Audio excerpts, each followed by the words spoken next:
اعوذ باللہ من الشیطان الرجیم۔ آج میں آپ کو کیسی بیماری کے متعلق بتانے جا رہا ہوں کہ اکثر لوگوں کو میں نے دیکھا کہ یہ گلے شکوے کرتے ہیں، ادھر ادھر کے چکر کاٹتے ہیں کہ ہمارے اوپر کسی نے جادو کر دیا۔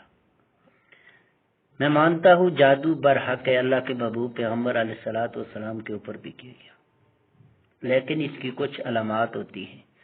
اگر وہ علامات آپ کے اوپر ظاہر ہو جائیں تو پھر تو ٹھیک ہے، لیکن اگر وہ علامات نہیں پائی جاتی، آپ لوگوں کی باتیں ویسے سن کر لوگ کہیں کہ آپ کے اوپر جادو، آپ ادھر ادھر جائیں، اپنا پیسہ بھی خرچ کریں، اپنا ایمان بھی ضائع کریں، تو میرے مسلمان بھائی یہ بہت بڑا نقصان ہے۔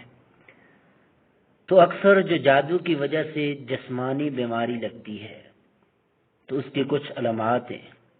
اس میں سے پہلی علامت کیا ہوگی؟ اگر واقعتاً آپ کے اوپر کسی نے حسد کی وجہ سے جادو کیا تو آپ کے جسم کا کوئی ایک اعضا، جیسے بازو ہو گیا، گھٹنے ہو گئے، پاؤں ہو گیا، ٹانگیں ہو گئی، کوئی ایک حصہ اعضا آپ کا جو وہ سن ہو جائے گا، وہ ہر وقت سن رہے گا۔ دوسری علامت کیا ہوگی کہ مرگی کے دورے پڑنے۔ تیسری علامت جسم کے کسی ایک اعضا کا بے حرکت ہو جانا، مثلا کوئی ایک ہاتھ ہے، بازو ہے، ٹانگ ہے، وہ کام نہیں کرتی، بے حرکت ہے، وہ حرکت نہیں کر سکتی۔ اور چوتھی علامت پورے جسم کا بے حرکت ہو جانا، ہر وقت انسان چرپائی پہ پڑا رہے، جسم اس کا حرکت ہی نہ کرے۔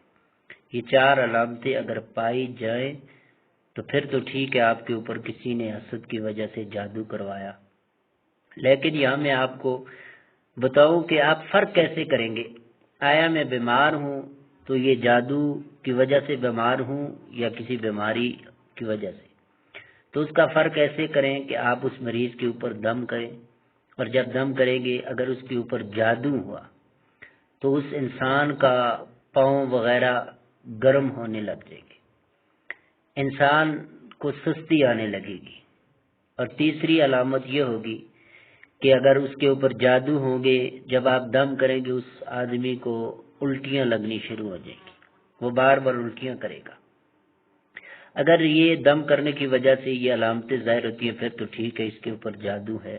اگر علامتیں یہ ظاہر نہیں ہوتی، انسان کو کچھ محسوس نہیں ہوتا، تو پھر اس کو ادھر ادھر کے چکر کاٹنے کی ضرورت نہیں، دل سے یہ شک نکال دے، اللہ کی ذات کے اوپر توکل کرے اور دعاؤں کا استعمال کرے، اللہ اسے شفا دے گی۔ اب اگر واقعتاً آپ کے اوپر یہ علامتیں ظاہر ہو گئی، آپ کے اوپر جادو ہے، جادو کی وجہ سے آپ بیمار ہیں، تو اب اس کا توڑ کیا ہے، کیسے اس کا علاج ہوگا؟ تو اس کا علاج بھی میں آپ کو اللہ کے قرآن سے بتا دیتا ہوں۔ پہلی چیز، سورۃ فاتحہ آپ 7 مرتبہ پڑھیں، اس کے بعد سورہ بقرہ کی آخری 2 آیات 7 مرتبہ پڑھیں، سورہ یونس آیت نمبر 85 اور 86 7 مرتبہ پڑھیں، درود ابراہیمی 7 مرتبہ پڑھیں، اور 3 آخری کل جو وہ 7 مرتبہ پڑھ کر 7 مرتبہ یہ عمل کرنا ہے، صبح بھی اور شام کو بھی۔ آپ نے دم کرنا ہے اپنے بدن کے اوپر، اسی طرح پانی جو آپ پینے میں استعمال کرتے ہیں اس پانی کے اوپر دم کر کے وہ پانی استعمال کریں۔ انشاءاللہ اللہ تبارک و تعالی اگر آپ کے اوپر واقعتاً کوئی جادو ہوگا، اس کی وجہ سے بیمار، اللہ شفا دے۔ اور اس کے ساتھ ایک دعا، اللہم انا نجعلک فی نحور ونعوذ بک من شرور۔ یہ پڑھ کر دم کرے، پانی کے اوپر دم کر کے پیے، انشاءاللہ اللہ تبارک و تعالی آپ کو ضرور شفا عطا فرمائے۔